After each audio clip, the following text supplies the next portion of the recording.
नमस्कार, जय हिंद दोस्तों। मैं अंकित मिश्र एक बार फिर से हार्दिक स्वागत करता हूं आपके अपने चैनल एग्जाम तक पर।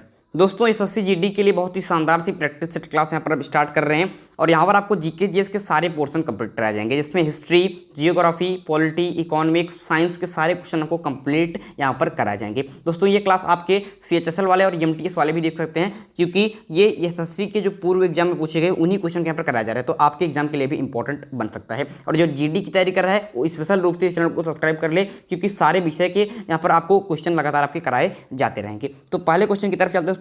आज का जो प्रैक्टिस सेट है इसमें हमने सिंधु घाटी सभ्यता और वैदिक सभ्यता के क्वेश्चन लिए हैं। लगभग 45 से 50 क्वेश्चन हैं। तो आप लोग यहाँ पर क्वेश्चन को देखिएगा और कमेंट बॉक्स में बताइएगा कि आपके कितने क्वेश्चन यहाँ पर सही बैठे हैं। तो पहला क्वेश्चन है कि इतिहास के आरंभिक काल को निम्नलिखित में क्या कहा जाता है। तो इतिहास के आरंभिक काल को क्या कहा जाता है? ऑप्शन आपके पास है कि पूरा पाषाण काल, मध्य पाषाण काल, लघु पाषाण काल या फिर नव पाषाण काल। तो बिल्कुल सही इनका आंसर आ रहा है ऑप्शन नंबर ए, पूरा पाषाण काल कहा जाता है इतिहास के आरंभिक काल को। ये 2017 एसएससी के एग्जाम में यहाँ पर पूछे गए क्वेश्चन हैं। अगला क्वेश्चन यहाँ पर दिया गया है कि भीमबेटका गुफा किस राज्य में है। ठीक है, बड़ा अच्छा क्वेश्चन है कि भीमबेटका जो गुफा है ये किस राज्य में है? तेलंगाना, कर्नाटक, उड़ीसा या फिर मध्य प्रदेश। तो ये भी क्वेश्चन आपके एसएससी के ही रिपीटेड हैं, बहुत इंपॉर्टेंट ये क्वेश्चन आपके लिए बन रहे हैं। तो भीमबेटका गुफा दोस्तों आपके मध्य प्रदेश में है। यहाँ से आपके शैल चित्रकला के प्राचीनतम साक्ष्य मिलते हैं। और विष्णु श्रीधर वांकणकर ने भीमबेटका की खोज की थी, बट आप इतना याद रखिए कि भीमबेटका गुफा आपके मध्य प्रदेश में है। आगे बढ़ते हैं क्वेश्चन नंबर तीसरे की तरफ कि किस काल में पत्थर के औजार सबसे पहले पाए गए। ठीक है, पत्थर के औजार सबसे पहले किस काल में या फिर किस युग में पाए गए पूछ रहा है। नवपाषाण काल में, पूरा पाषाण काल में, लघु पाषाण काल में या फिर मध्य पाषाण काल में। तो बताएंगे कि सही उत्तर क्या हो जाएगा। जी हाँ दोस्तों, जिसका आंसर आ रहा है ऑप्शन नंबर बी, पूरा पाषाण काल, उनका बिल्कुल सही उत्तर यहाँ पर बैठ जाएगा। आगे बढ़ते हैं क्वेश्चन नंबर 4 की तरफ कि सिंधु घाटी सभ्यता जो दोस्तों ये जो इसके शहरों की गलियाँ कैसी थी आपसे पूछ रहा है। ठीक है, ये भी आपके एसएससी के एग्जाम में पूछे गए क्वेश्चन है कि चौड़ी और सीधी थी, तंग और मैली थी, फिसलन वाली थी, फिर तंग और टेढ़ी थी। तो ये क्वेश्चन तो बड़ा अच्छी तरीके से आप कर देंगे, क्योंकि आप जानते हैं कि जो सिंधु घाटी सभ्यता थी ये अपनी गलियों के लिए बड़ी प्रसिद्ध थी। तो गलियों के लिए प्रसिद्ध थी तो ये तो तंग और मैली तो नहीं होंगी, तंग और टेढ़ी भी नहीं होंगी, फिसलन वाली भी नहीं होंगी। अगर प्रसिद्ध है तो चौड़ी और सीधी होंगी। तो बहुत इंपॉर्टेंट यहाँ पर बातें हैं। देखिए, इसके बारे में यहाँ पर लिखा भी गया है कि सिंधु घाटी सभ्यता में शहरों की गलियाँ चौड़ी और सीधी होती थी। यहाँ की सड़कें पूर्व से पश्चिम की ओर एवं उत्तर से दक्षिण की ओर एक दूसरे को समकोण पर काटती थी। तो मैं इस प्रकार के ठीक एक प्रकार से और समकोण पर आपको डिवाइड करती थी। तो इंपॉर्टेंट आपके लिए सिर्फ इतना है कि जो सिंधु घाटी सभ्यता की गलियाँ हैं कैसे चौड़ी और सीधी थी। आगे बढ़ते हैं क्वेश्चन नंबर 5 की तरफ कि निम्नलिखित में से कौन सी सभ्यता अपने नगर नियोजन के लिए प्रसिद्ध है। तो अपने नगर नियोजन के लिए कौन सी सभ्यता प्रसिद्ध है ये आपसे पूछ रहा है कि सिंधु घाटी सभ्यता, मेसोपोटामिया सभ्यता, फारस सभ्यता या फिर मिस्र सभ्यता। तो बताएंगे कि सही उत्तर आपका क्या बन जाएगा कि कौन सी सभ्यता अपने नगर नियोजन के लिए प्रसिद्ध है। तो बिल्कुल सही इनका आंसर आ रहा है ऑप्शन नंबर ए, सिंधु घाटी सभ्यता वह अपने नगर नियोजन के लिए प्रसिद्ध है। तो बिल्कुल सही उत्तर आपका यहाँ पर बन जाएगा। यहाँ पर देखिए दोस्तों, आपके बीच में लिखा भी गया है, आप लोग इसको पढ़ भी सकते हैं अच्छी तरीके से। यहाँ पर आप इतना जान लीजिए कि हड़प्पा और मोहनजोदड़ो सिंधु घाटी सभ्यता के दो प्रमुख नगर थे, हड़प्पा और मोहनजोदड़ो। ठीक है, हड़प्पा नामक पुरास्थल सर्वप्रथम ज्ञात होने के कारण इसे हड़प्पा सभ्यता कहा जाता है। तो इसको नाम हड़प्पा सभ्यता क्यों पड़ा? क्योंकि हड़प्पा नाम का पुरास्थल सबसे पहले यहाँ पर क्या किया था, खोजा गया था, ज्ञात हुआ था, इसीलिए इसे हड़प्पा सभ्यता कहते हैं। अगला क्वेश्चन यहाँ पर दिया गया क्वेश्चन नंबर 6 कि हड़प्पा और मोहनजोदड़ो के खंडहर निम्नलिखित में से किस नदी के तट पर पाए जाते हैं। रावी नदी, झेलम नदी, ब्यास नदी या फिर सतलज नदी। तो बड़ा ही अच्छा क्वेश्चन आपके बीच में बन रहा है। ठीक है, बड़ा ही अच्छा क्वेश्चन आपके बीच में बन रहा है। तो इस क्वेश्चन का दोस्तों चारों ऑप्शन यहाँ पर गलत हैं। चारों ऑप्शन यहाँ पर गलत हैं। क्यों गलत हैं आइए देख लेते हैं। दोस्तों, जो हड़प्पा सभ्यता है दोस्तों यह आपके रावी नदी के किनारे, जबकि जो मोहनजोदड़ो है आपके सिंधु नदी के किनारे पर स्थित है। तो क्वेश्चन आपसे क्या पूछ रहा है कि हड़प्पा और मोहनजोदड़ो, तो हड़प्पा तो रावी नदी के तट पर है बट मोहनजोदड़ो नहीं है, क्योंकि मोहनजोदड़ो आपके सिंधु नदी के तट पर है, इसलिए ये सारे ऑप्शन आपके गलत हो जाएंगे। ठीक है, समझ गए होंगे आपके ऑप्शन में। बस आपको याद होना चाहिए कि हड़प्पा रावी नदी के तट पर और मोहनजोदड़ो आपके सिंधु नदी के तट पर स्थित है। क्वेश्चन नंबर 7 की तरफ बढ़ते हैं दोस्तों कि सिंधु घाटी सभ्यता के निम्नलिखित स्थानों में से कौन सा स्थान सिंधु नदी के किनारे पर स्थित है। तो सिंधु नदी के किनारे कौन सा स्थित है? लोथल, मोहनजोदड़ो, कालीबंगा या फिर हड़प्पा। तो बड़ा अच्छा क्वेश्चन ये आपके बीच में बन रहा है। तो बताएंगे कि उत्तर क्या बन जाएगा दोस्तों।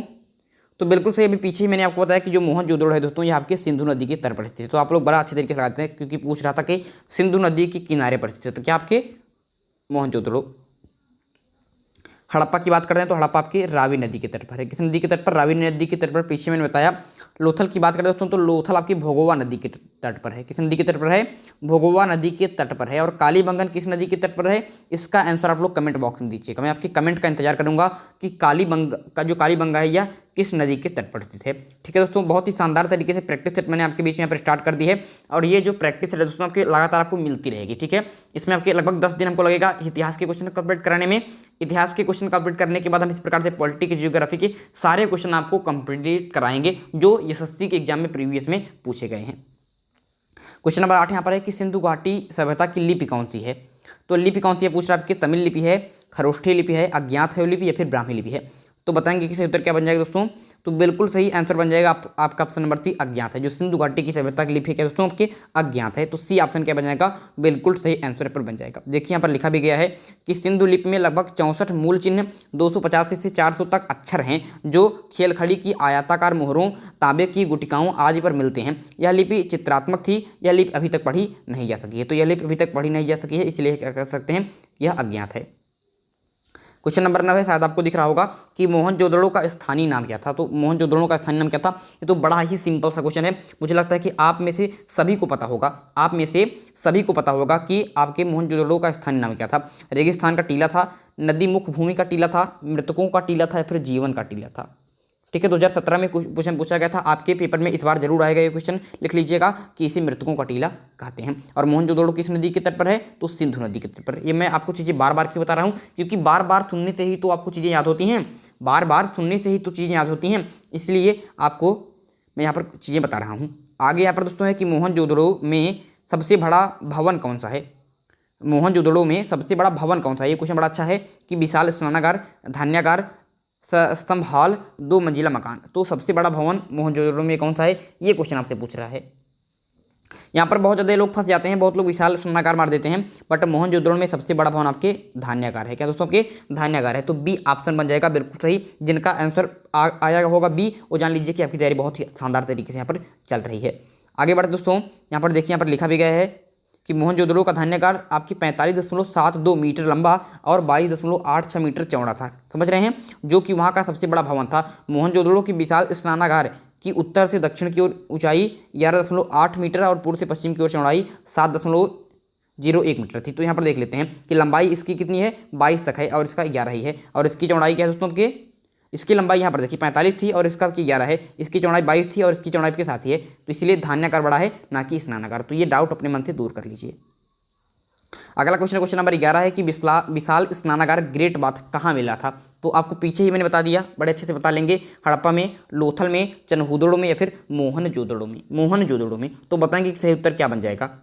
सही उत्तर आपका क्या बन जाएगा? आप बताइए इसका सही उत्तर क्या बनेगा? बिल्कुल सही। जिसका आंसर आ रहा है ऑप्शन नंबर डी, मोहनजोदड़ो, उनका बिल्कुल सही आंसर आपका बन जाएगा।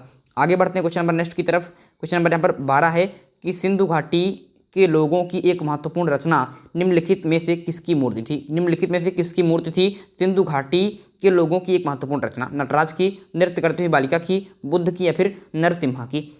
तो बताएंगे कि सही उत्तर यहाँ पर क्या बन जाएगा? आप में से अधिक से लोगों को पता होगा और 2006 में ये क्वेश्चन पूछा गया था कि नृत्य करती हुई बालिका क्या थी? आपके सिंधु घाटी के लोगों की एक महत्वपूर्ण रचना थी। आगे बढ़ते हैं यहाँ पर उसमें क्वेश्चन नंबर 13 की तरफ कि देवी माता की पूजा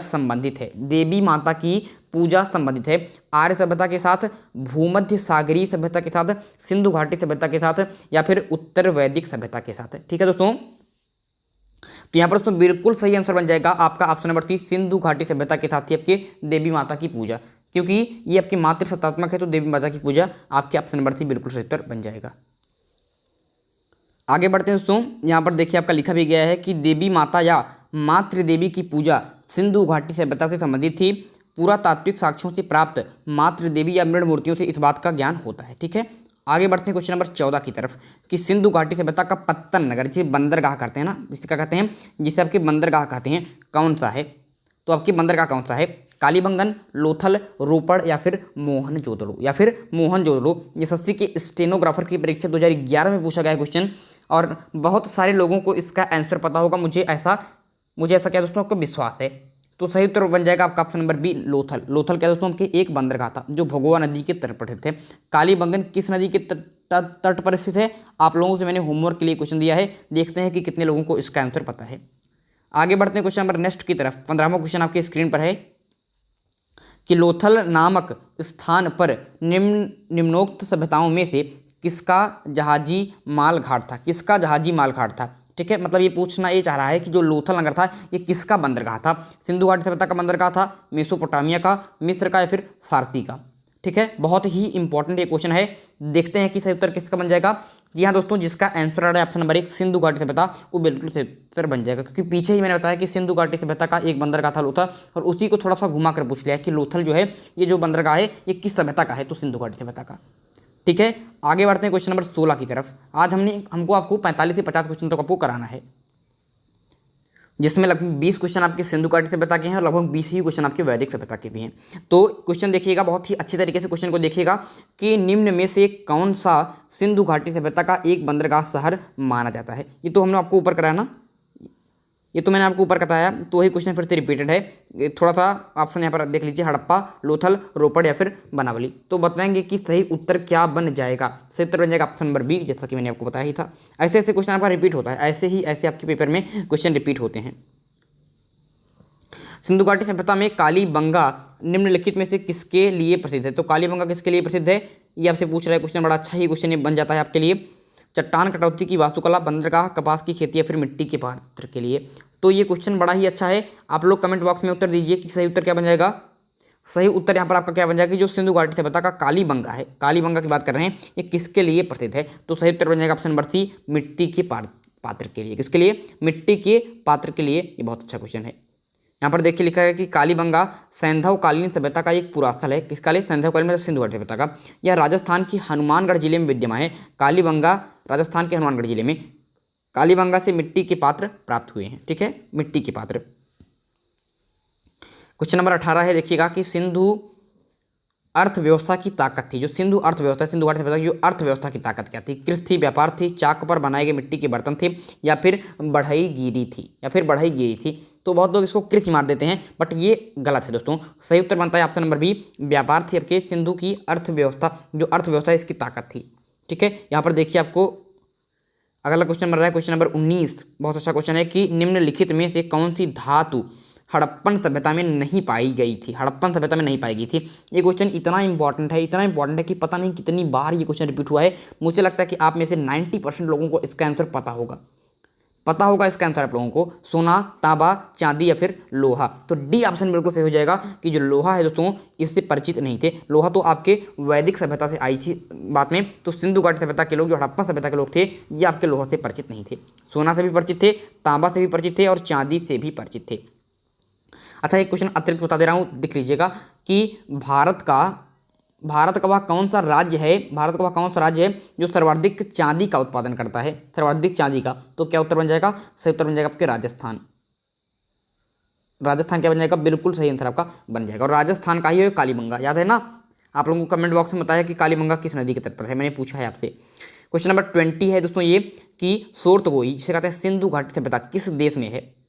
सोर्तगोई है दोस्तों, बहुत अच्छा क्वेश्चन है। मतलब सोर्तगोई एक पुरास्थल है, ठीक है। मुंडी गौक और सोर्तगोई ये दो के स्थल हैं। सोर्तगोई, ठीक है, ये सिंधु घाटी सभ्यता किस देश में है। भारत में ही है इस यह स्थल। जैसे लोथल की बात करते हैं तो सिंधु घाटी सभ्यता के स्थल है, बट भारत के गुजरात में स्थित है। उसी प्रकार से एक स्थल है सोर्तगोई, ठीक है। यह कहाँ पर है, भारत में है, पाकिस्तान में है, अफगानिस्तान में है, या फिर तिब्बत में है, तो कम लोगों को इसका आंसर पता होगा, बट सही उत्तर बन जाता है आपका ऑप्शन नंबर सी, अफगानिस्तान में क्या है कि सोर्तगोई है, ठीक है, सोर्तगोई है। और सिंधु घाटी सभ्यता क्या उत्तरतम बिंदु है, मतलब उत्तर में इससे उत्तरतम का अर्थ होता है कि इससे उत्तर में इसके बाहर कुछ नहीं है। तो ये उत्तरतम आपकी बिंदु है क्या, सोर्तगोई, ठीक है। समझ गए होंगे, बहुत अच्छा क्वेश्चन था। आपके 20 क्वेश्चन आपका यहाँ पर थे सिंधु घाटी सभ्यता के।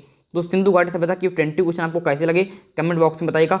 अब आगे बढ़ते हैं हम वैदिक सभ्यता के क्वेश्चन की तरफ। तो एक वीडियो में 20 क्वेश्चन आपके हम कर रहे हैं किसके, सिंधु घाटी सभ्यता के, और लगभग 20 ही क्वेश्चन कर रहे हैं किसके, वैदिक सभ्यता के। तो 2 चैप्टर आज कंप्लीट कर रहे हैं, फिर आने वाले नेक्स्ट वीडियो में हम और भी चैप्टर से इससे कंप्लीट करते चलेंगे। तो चैप्टर वाइज आपके क्वेश्चन चल रहे हैं और आप इसी प्रकार से चैप्टर वाइज इसको अपने नोटबुक में नोट भी करते चलिए। और जिन्होंने भी चैनल को सब्सक्राइब नहीं किया, चैनल को सब्सक्राइब कर लीजिए, बेल आइकन को प्रेस कर लीजिए, जिससे कि जब भी इसका वीडियो मिले तो नोटिफिकेशन आपको क्या रहे, मिलता रहे, ठीक है दोस्तों। और ये जो आपको वीडियो है ये सुबह 10 बजे सुबह 10 बजे आपको यह वीडियो मिलेगा, सुबह 10 बजे आपको यह वीडियो मिलेगा, इस बात को याद रखिएगा। ठीक है, आगे बढ़ते दोस्तों वैदिक सभ्यता के क्वेश्चन की तरफ।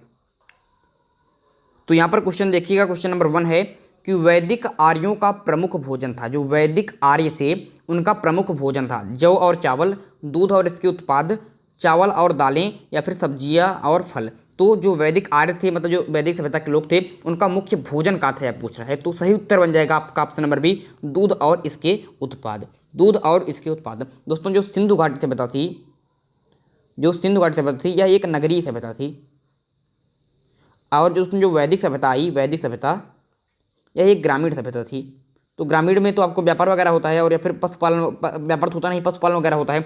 तो जब पशुपालन होगा तो दूध और इसके उत्पाद क्या होंगे, इसके प्रमुख भोजन के बन जाएंगे। ठीक है, अगला यहाँ पर देखिए लिखा भी गया है, सारी चीज़ें आप पढ़ भी सकते हैं। हम इसको पढ़कर आगे की तरफ बढ़ते हैं, फिर पढ़ ही लेते हैं। चलिए, कई सारी चीज़ें हमको मिल ही जाएंगी इसमें, कि वैदिक आर्यों के भोजन में दूध, घी, दही आदि का प्रमुख महत्व था। ऋग्वेद में दूध में जौ डालकर क्षीर, पकोदन तथा दही में बनने वाले पनीर का उल्लेख मिलता है। जौ के सत्तू को दही में डालकर करम्भ नामक भोज्य पदार्थ तैयार किया जाता है। ऋग्वेद में चावल और नमक का उल्लेख नहीं है। ठीक है, तो ऋग्वेद में किसका उल्लेख नहीं है, चावल और नमक का। ये भी एडिशनल पॉइंट याद करिएगा। आगे बढ़ते हैं क्वेश्चन नंबर 2 की तरफ। ठीक है, और पूरी सीरीज की बात करते हैं तो 22 क्वेश्चन है, क्योंकि 20 क्वेश्चन वहाँ किए थे, तो अब यहाँ पर है। निम्नलिखित में से कौन सा अन्न मनुष्य द्वारा सबसे पहले प्रयोग होने वालों में से था। ठीक है, निम्नलिखित में से कौन सा अन्न जो है दोस्तों मनुष्य द्वारा सबसे पहले प्रयोग होने वालों में से था। जौ, जई, राई, या फिर गेहूं, या फिर गेहूं। तो क्वेश्चन नंबर 2 बड़ा इंपॉर्टेंट है, आपका ऑप्शन नंबर बन जाएगा जौ। जौ है दोस्तों क्या है कि मनुष्य द्वारा सबसे पहले प्रयोग किया जाने वाला क्या है दोस्तों, अन्न है। ठीक है, बड़ा अच्छा क्वेश्चन है, 2012 में पूछा भी गया था। मनुष्य द्वारा सर्वप्रथम जौ का प्रयोग करने के साक्ष्य प्राप्त होते हैं। क्वेश्चन नंबर 3 की तरफ चढ़ते हैं कि वैदिक लोगों द्वारा किस धातु का प्रयोग पहले किया गया था। किस धातु का प्रयोग सबसे पहले किया गया था, चांदी का, सोना का, लोहा का, या फिर तांबा का, या फिर तांबा का। तो सही उत्तर बन जाएगा ऑप्शन नंबर डी, तांबा का। क्या बन जाएगा, ऑप्शन नंबर डी, तांबा का। आइए देख लेते हैं उपरोक्त कारण क्या है, कि ऋग्वैदिक लोगों द्वारा सर्वप्रथम तांबे का प्रयोग किया गया था। ऋग्वेद में आयस नामक धातु का उल्लेख है, किंतु इसकी पहचान संदिग्ध है। संदिग्ध है कि मतलब जो आयस लिखा गया है, आयस ये किसके लिए, तांबा के लिए, फिर लोहा के लिए है। कुछ विद्वान इसे तांबा, कांसा या लोहा बताते हैं, किंतु ऋग्वैदिक आर्य लोहे से परिचित नहीं थे। लेकिन ऋग्वैदिक आर्य किससे परिचित नहीं थे, जो ऋग्वैदिक आर्य थे ये लोहे से परिचित नहीं थे। जो अब उत्तर वैदिक आर्य आएंगे वे लोहे से परिचित थे। तो ये बात आपके लिए इंपॉर्टेंट है। आगे बढ़े दोस्तों क्वेश्चन नंबर 4 की तरफ, कि वेद शब्द का अर्थ है। जो वेद है दोस्तों, वेद आप पढ़ते हैं, हमारे पास कुल 4 वेद है। पंडित आपके, उनका नाम क्या है जिन्होंने संकलन किया था, मुझे उनका रामकृतायन ऐसे कुछ नाम है, उनका नाम नहीं याद रहा है। उन्होंने 4 वेदों का संकलन किया था। महर्षि कृष्ण द्वैपायन वेदव्यास, ठीक है, ये नाम है उनका, महर्षि कृष्ण द्वैपायन वेदव्यास जी ने वेदों का संकलन किया था। ऋग्वेद, यजुर्वेद, सामवेद, अथर्ववेद, ये 4 वेद का संकलन किया था। और इस वेद शब्द इसका अर्थ क्या है, ज्ञान है, बुद्धिमत्ता है, कुशलता है, फिर शक्ति है। तो मुझे लगता है आप लोगों को पता होगा कि ऑप्शन नंबर ए सही हो जाएगा, ज्ञान है। क्या है, कोई ज्ञान है। ठीक है, वेद शब्द का अर्थ क्या है, कोई ज्ञान है। यहाँ पर भी ये चीज़ें आपकी लिखी गई हैं। ठीक है, ये भी चीज़ें यहाँ पर भी आपकी लिखी गई हैं। अगला क्वेश्चन यहाँ पर है कि किन 3 वेदों को संयुक्त रूप से वेद त्रयी कहा गया है। वेद त्रयी कहा गया है पूछ रहा है। ऋग्वेद को, ऋग्वेद यजुर्वेद अथर्ववेद को, ऋग्वेद सामवेद अथर्ववेद को, ऋग्वेद सामवेद यजुर्वेद को, यजुर्वेद सामवेद अथर्ववेद को। तो किन 3 वेदों को संयुक्त रूप से वेद त्रयी कहा गया है। बड़ा अच्छा क्वेश्चन दोस्तों। तो सही उत्तर बन जाता है कि ऋग्वेद, फिर सामवेद, यजुर्वेद, ये जो 3 वेद हैं इनको वेद त्रयी कहा गया है। इसमें आपके अथर्ववेद को शामिल नहीं किया गया है। बड़ा अच्छा क्वेश्चन है दोस्तों, याद रखिएगा, बहुत ही ज़्यादा इंपॉर्टेंट है, जो पूछ लेता है। इसमें दोस्तों जो ऋग्वेद है ये सबसे प्राचीन आपके वेद है। ठीक है, और ऋग्वेद में कुल 10 मंडल हैं। परीक्षा में पूछ सकता है कितनी मंडल है, 10 मंडल है, ये परीक्षा में बड़ा पूछ जाता है। और 10,462 ऋचाएँ हैं, जो पूछता नहीं है, बट आप याद रखिए कि 10 मंडल हैं। कितने हैं, 10 मंडल हैं। क्वेश्चन नंबर 5-6 की तरफ चलते हैं कि आर्य सभ्यता में मनुष्य के जीवन के आयु के आरोही क्रमानुसार निम्नलिखित चरणों में से कौन सा विकल्प सही है। ठीक है, आर्य सभ्यता में मनुष्य के जीवन के आयु के आरोही क्रमानुसार, ठीक है, कौन कौन से जो आश्रम बने थे 4, उसमें कैसे कैसे क्रम से है पूछ रहा है। कि ब्रह्मचर्य पहले है, फिर गृहस्थ है, फिर वानप्रस्थ है, फिर संन्यास है, या फिर पहले गृहस्थ है, फिर ब्रह्मचर्य है, फिर वानप्रस्थ है, फिर संन्यास है, फिर पहले ब्रह्मचर्य है, फिर वानप्रस्थ है, फिर संन्यास है, फिर गृहस्थ है, या फिर पहले गृहस्थ है, फिर संन्यास है, फिर वानप्रस्थ है, फिर ब्रह्मचर्य है। ये क्वेश्चन मुझे लगता है बहुत ही सरल है, क्योंकि सामान्य रूप से तो आपको पता है कि पहले हम आपके 25 वर्ष तक 0 से लेकर 25 वर्ष तक ब्रह्मचर्य का पालन करते थे, लोग शिक्षा लेते थे, तो वहाँ पर ब्रह्मचर्य का पालन था। फिर लोग अपने गृहस्थ आश्रम की तरफ प्रवेश करते थे, गृहस्थ आश्रम को 50 साल तक जीते थे, उसके बाद वन की तरफ चले जाते थे, वानप्रस्थ हो जाते थे, 75 साल तक वानप्रस्थ रहते थे, उसके बाद पूर्ण रूप से संन्यास ले लेते थे 75 साल। तो ये ऑप्शन में कोई दिक्कत नहीं है, आपका ऑप्शन नंबर 1 क्या हो जाएगा, बिल्कुल सही आंसर बन जाएगा। और जो चीज़ें मैंने आपको यहाँ पर बताई हैं वही चीज़ यहाँ पर लिखा भी गया। तो अतिरिक्त टाइम ना बर्बाद करते हुए हम इसको नहीं पढ़ें, चलिए पढ़ ही लेते हैं। आप लोग कह रहे हैं तो हिंदू धर्म में मानव जीवन को 4 अवस्थाओं में विभाजित कर आश्रम व्यवस्था का प्रावधान किया गया है। अगर आप लोग इसको पढ़ते हैं, जो अतिरिक्त चीज़ लिखे हैं, इससे बड़ी जानकारी मिलती है, तो पढ़ लेते हैं। हिंदू धर्मशास्त्र मनुष्य की आयु 100 वर्ष मानकर प्रत्येक आश्रम के निमित्त 25-25 वर्ष की अवधि निर्धारित किया गया है, जो मैंने बताया आपको ऊपर। यथा ब्रह्मचर्य के लिए आरंभिक अवस्था से 25 वर्ष तक, गृहस्थ के लिए 25 से 50 वर्ष तक, वानप्रस्थ के लिए 50 से 75 वर्ष तक, तो संन्यास के लिए 75 वर्ष से 100 वर्ष तक का समय दिया गया है। और ये जो वर्णन है दोस्तों चारों आश्रमों का, ये जबालोपनिषद में सर्वप्रथम चारों आश्रमों का उल्लेख मिलता है। तो ये स्टार पॉइंट लिख लीजिएगा, वो सब चीज़ें नहीं लिखी, बट इतना नीचे डालकर नोट के लिख लीजिए कि सर्वप्रथम चारों आश्रमों का उल्लेख आपके जबालोपनिषद में मिलता है। क्योंकि मैंने देखा ये क्वेश्चन पेपर में पूछा गया है कि किस उपनिषद में चारों आश्रमों का उल्लेख है, तो जबालोपनिषद में। ठीक है दोस्तों, क्वेश्चन नंबर 7 की तरफ बढ़ते हैं। बड़ा अच्छा क्वेश्चन आपकी स्क्रीन पर है कि आर्य पूर्वों के साथ अपने संघर्षों में सफल रहे। जो आर्य थे, ये अपने जो आर्य पूर्व मतलब जो आर्य से पहले जो लोग रहते थे, उनसे संघर्षों में सफल रहे, इसका कारण क्या था पूछ रहा है, इसका कारण क्या था। बड़ा अच्छा क्वेश्चन दोस्तों आपकी स्क्रीन पर है, तो बताएंगे इसका उत्तर क्या बन जाएगा। आपके पास पहला ऑप्शन है कि उन्होंने बड़े पैमाने पर हथियारों का प्रयोग किया, वे अधिक लंबे और अधिक बलवान थे, वे एक उन्नत शहरी संस्कृति से थे, उन्होंने घोड़ों द्वारा चलाए जा रहे रथों का प्रयोग किया। बड़ा अच्छा क्वेश्चन दोस्तों, बड़ा अच्छा क्वेश्चन है दोस्तों।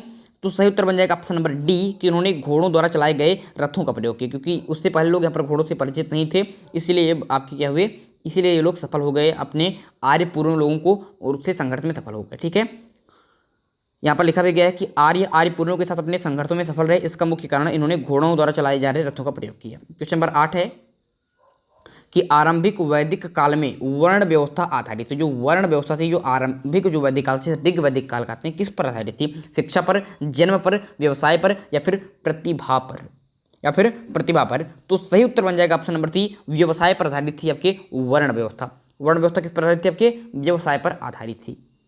आगे बढ़ते उसमें क्वेश्चन नंबर 9 की तरफ। यहाँ पर क्वेश्चन नंबर आपका 9 दिया गया है, इसके बारे में कुछ चीज़ें लिखी गई हैं। क्वेश्चन नंबर 9 की तरफ चलते हैं कि ऋग्वैदिक आर्य पशुचारी लोग थे।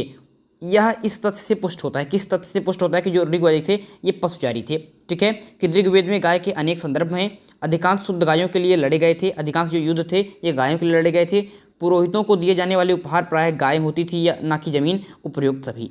तो ऋग्वैदिक जो आर्य थे ये पशुचारी लोग थे। ये किस, इस बात का आपकी जो पुष्टिकरण होता है किस तथ्य से मिलता है, तो आपके ऑप्शन बड़े अच्छे हैं, बड़ा ही अच्छा ऑप्शन है आपके बीच में। जो बच्चा थोड़ा सा सही से पढ़ा होगा वो लगा भी देगा कि ऋग्वेद में गाय के अनेक संदर्भ में। इसका एक कारण ये भी है कि ये इसका एक पुष्टिकरण के लिए ये भी सही बात है कि ऋग्वेद में गायों का उल्लेख बहुत ज़्यादा है, इसलिए हम कह सकते हैं कि ऋग्वैदिक आर्य पशुचारी लोग थे। लेकिन सिर्फ इसी से नहीं, क्योंकि अधिकांश युद्ध गायों के लिए लड़े गए थे, ये बात भी इसका पुष्टिकरण करता है। पुरोहितों को जो आपके उपहार दिया जाता था वो गायें दी जाती थी, ना कि जमीन, इसका मतलब गाय का महत्व बहुत ज़्यादा था, इसलिए ये पशुचारी थे। ये तीनों बात इसका पुष्टिकरण करती हैं। ऑप्शन नंबर डी क्या हो जाएगा, बिल्कुल सही उत्तर हो जाएगा, उपयुक्त सभी, उपयुक्त सभी। ये चीज़ें यहाँ पर लिखी भी गई हैं बड़े अच्छे रूप में, इनको पूरा पढ़ना, हम एक बार पढ़ लेते हैं, बड़ा अच्छा आपको ज्ञान हो जाएगा कि ऋग्वेद में गाय की इतनी चर्चा है कि ऋग्वैदिक आर्यों को मुख्य रूप से पशुचारक कहा जा सकता है। गाय को 176 बार, कितनी बार, 176 बार उल्लेख मिलता है। उनके अधिकांश युद्ध गाय को लेकर ही हुए हैं, अनेक जो उनके क्या है अधिकांश युद्ध हैं गाय के लिए हुए हैं। ऋग्वेद में युद्ध का पर्याय गविष्टि है, गाय, गविष्ट मतलब गाय है, युद्ध का पर्याय। गाय सबसे उत्तम धन मानी जाती थी। जहाँ कहीं पुरोहितों को दी जाने वाली दक्षिणा की बात आई उसमें आमतौर पर गाय ही होती थी और भूमि कभी ना होती थी, इसलिए कह सकते हैं कि ये पशुचारी थे। इसके अलावा ऋग्वैदिक लोग गाय चराने, खेती करने और बसने के लिए जमीन पर कब्जा करते होंगे, परंतु भूमि निजी संपत्ति नहीं होती थी। तो निजी संपत्ति क्या होती थी, गाय होती थी। और इनसे आपको यहाँ पर क्या होता है, पुष्टिकरण होता है कि ऋग्वैदिक आर्य पशुचारी लोग थे। क्या थे, पशुचारी लोग थे, इससे यह पुष्टिकरण होता है। क्वेश्चन नंबर 10 की तरफ बढ़ते हैं दोस्तों। बड़ा ही अच्छा क्वेश्चन आपके बीच में है कि आर्यों को एक जाति कहने वाला पहला यूरोपियन कौन था। पहला यूरोपियन कौन था? बड़ा ही सिंपल सा क्वेश्चन है, बहुत बार परीक्षा में पूछ लिया गया है। आपका ऑप्शन है कि sir William Jones, H Wilson, Max Muller या फिर जनरल कनिंघम। तो आर्यों को एक जाति कहने वाला पहला यूरोपियन कौन था? सही उत्तर बन जाएगा option number C, Max Muller था। कौन था? Max Muller. Option number C क्या हो जाएगा? बिल्कुल सही उत्तर बन जाएगा। मैक्स मूलर महोदय आर्यों का आदि देश मध्य एशिया मानते थे, रोड्स बैक्टीरिया को मानते थे, मतलब मध्य एशिया को रूप से मानते थे। मूलर के अनुसार पामीर के पठार से ही इंडो ईरानी जाति पूर्व में पंजाब तथा पश्चिम में मेसोपोटामिया की ओर आ गई। तो ये मध्य एशिया को मानते थे और आर्यों को एक जाति मानते थे। ठीक है, क्वेश्चन नंबर 11 की तरफ चलते हैं कि आर्यन जनजातियों की प्राचीनतम बस्ती कहाँ है? जो आर्यन लोग थे, मतलब आर्य लोग थे, इनकी जनजातियों की प्राचीनतम बस्ती कहाँ है? उत्तर प्रदेश, बंगाल, सप्त सिंधु या फिर दिल्ली? बड़ा अच्छा क्वेश्चन दोस्तों। सही उत्तर हो जाएगा ऑप्शन नंबर सप्त सिंधु में सर्वप्रथम ये लोग बसते थे, तो इनकी प्राचीनतम बस्ती आपकी सप्त सिंधु प्रदेश बन जाती है। आर्यन जनजातियों की प्राचीनतम बस्ती सप्त सिंधु क्षेत्र में स्थापित हुई थी, जो सिंधु नदी से लेकर गंगा नदी तक विस्तृत थी। सिंधु नदी से लेकर गंगा नदी तक विस्तृत थी सिंधु क्षेत्र, वो इनकी प्राचीनतम बस्ती बन जाती है। क्वेश्चन नंबर 12 की तरफ चलते हैं मित्रों कि निम्नलिखित में से कौन सी जनजाति सभा सामान्य रूप से जनजातीय सरदार मुखिया के चुनाव में शामिल होती थी? ठीक है, बड़ा अच्छा क्वेश्चन, एक बार फिर से सुनिए क्वेश्चन कि निम्नलिखित में से कौन सी जनजातीय सभा सामान्य रूप से जनजातीय सरदार मुखिया के चुनाव में शामिल होती थी? समिति, सभा, गण या फिर विधाता? ये क्वेश्चन थोड़ा अच्छी लेवल का है, एसएससी के संयुक्त स्नातक स्तरीय टीयर फर्स्ट परीक्षा 2014 में पूछा गया है। सही उत्तर बन जाएगा ऑप्शन नंबर 1 समिति। क्या हो जाएगा? समिति बिल्कुल सही आपका आंसर बन जाएगा। यहाँ पर देखिए लिखा भी गया कि ऋग्वेद में जो समिति है इसका उल्लेख कितनी बार? 9 बार उल्लेख मिलता है। समिति को विश्व अथवा जनसाधारण की आवाज़ अभिव्यक्त करने वाली संस्था कहा गया है। ठीक है, राजा जनजाति सरदार की मुखिया के निर्वाचन और पुनर्निर्वाचन में इसका महत्वपूर्ण योगदान था। ठीक है, ठीक है, आगे बढ़ते हैं क्वेश्चन नंबर 13 की तरफ कि राज्याभिषेक समारोह का विवरण निम्नलिखित में से किसमें किया गया है? किसमें किया गया है राज्याभिषेक समारोह का विवरण? आपके केनोपनिषद में, विष्णु पुराण में, ऐतरेय ब्राह्मण में, अथर्ववेद में या फिर अथर्ववेद में? तो सही उत्तर बन जाएगा ऑप्शन नंबर सी ऐतरेय ब्राह्मण में। बहुत कम लोगों को इसकी जानकारी है, बट जान लीजिए कि जो राज्याभिषेक समारोह का विवरण है सर्वप्रथम ऐतरेय ब्राह्मण में मिलता है। ऐतरेय ब्राह्मण में मिलता है। ऐतरेय ब्राह्मण ऋग्वेद के साकल शाखा से संबंधित है। किसी साकल शाखा से संबंधित है। ऐतरेय ब्राह्मण में राज्याभिषेक समारोह का विवरण मिलता है। क्वेश्चन नंबर 14 आपके स्क्रीन पर है कि वैदिक युग में राजा अपनी जनता से जो कर वसूल करते थे उसे क्या कहते थे? तो कर को क्या कहते थे वैदिक युग में? पूछ रहा है बलि, विदथ, वर्मन या फिर कर। तो सही उत्तर क्या बन जाएगा दोस्तों? सही उत्तर बन जाएगा ऑप्शन नंबर 1 बलि कहते थे। क्या कहते थे उसे? बलि कहते थे, जो राजा अपनी जनता से कर वसूलता था।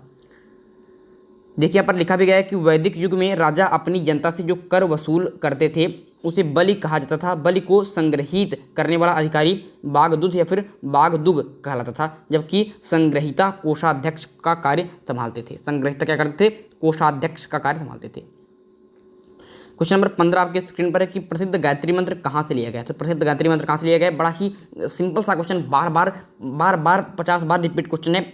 स्टार मार्कर लिख लीजिएगा जिसको नहीं पता है, उससे तो पता होगा आप लोगों को कि ऋग्वेद से लिया गया गायत्री मंत्र। ऋग्वेद के 3रे मंडल में इसका उल्लेख मिलता है। आपके विश्वामित्र ने गायत्री मंत्र का आपकी क्या है? रचना की है। ठीक है, बड़ा अच्छा क्वेश्चन है। तो प्रसिद्ध गायत्री मंत्र ऋग्वेद के 3य मंडल से लिया गया है। यह मंत्र सूर्य देवता को समर्पित है।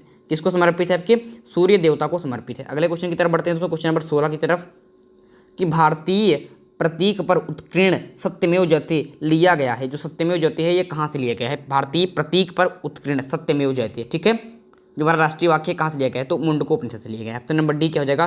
बिल्कुल सही उत्तर हो जाएगा। और जो जबालोपनिषद था यहाँ 4 आश्रमों का उल्लेख था। ठीक है दोस्तों, आगे बढ़ते हैं। यहाँ पर देखिए लिखा भी गया कि भारतीय प्रतीक जिसे कहते हैं राज्य चिन्ह पर उत्कीर्ण सत्यमेव जयते मुंडकोपनिषद से लिया गया है। इसका अर्थ है सत्य की ही विजय होती है। सत्य की ही विजय होती है।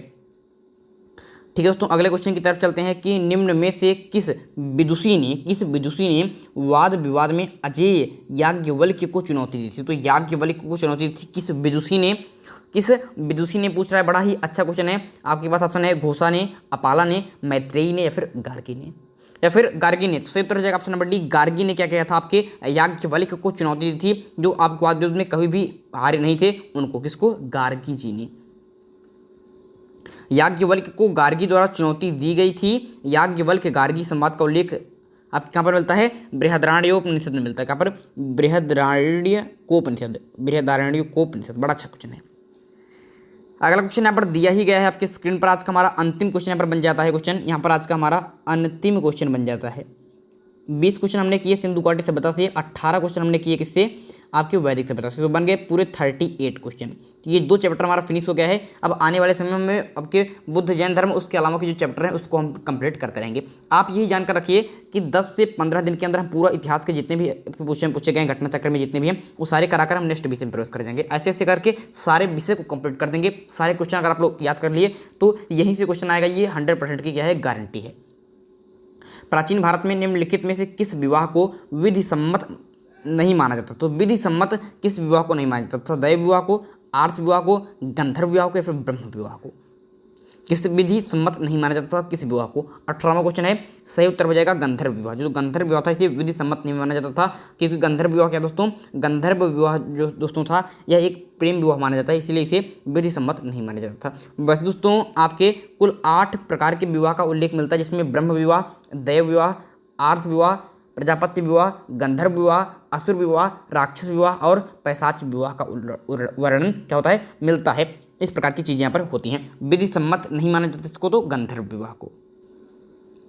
तो दोस्तों इस प्रकार से लगभग आधे घंटे में हमने क्या कर लिया है, अपने 38 क्वेश्चन को कंप्लीट कर लिया है और कई सारी अतिरिक्त चीज़ें भी मैंने आपको बता दी हैं। ठीक है, आप लोग कमेंट बॉक्स में बताइएगा कि कालीबंगा जो है किस नदी के तट पर स्थित है। अगर ये वीडियो अच्छा लगा तो वीडियो को लाइक कीजिएगा बिना किसी संकोच के साथ। लाइक से मुझे कुछ मिलता नहीं, बट आपका प्रोत्साहन मिलता है और आप लोग प्यारा सा कमेंट बॉक्स में कर दीजिएगा। मैं आपके कमेंट पढ़ने के लिए बिल्कुल अधीर हो रहा हूँ। तो कालीबंगा किस नदी के तट पर है इसको लिखिएगा और जो भी आपके मन में आए उसको लिख दीजिएगा। बहुत बहुत धन्यवाद दोस्तों वीडियो को पूरा अटेंड करने के लिए। अगले वीडियो में इसी प्रकार से नेक्स्ट टॉपिक के साथ फिर होगी मुलाकात। तब तक के लिए मुझे दीजिए इजाजत। मैं हूं अंकित मिश्र और आप देख रहे हैं एग्जाम तक। धन्यवाद।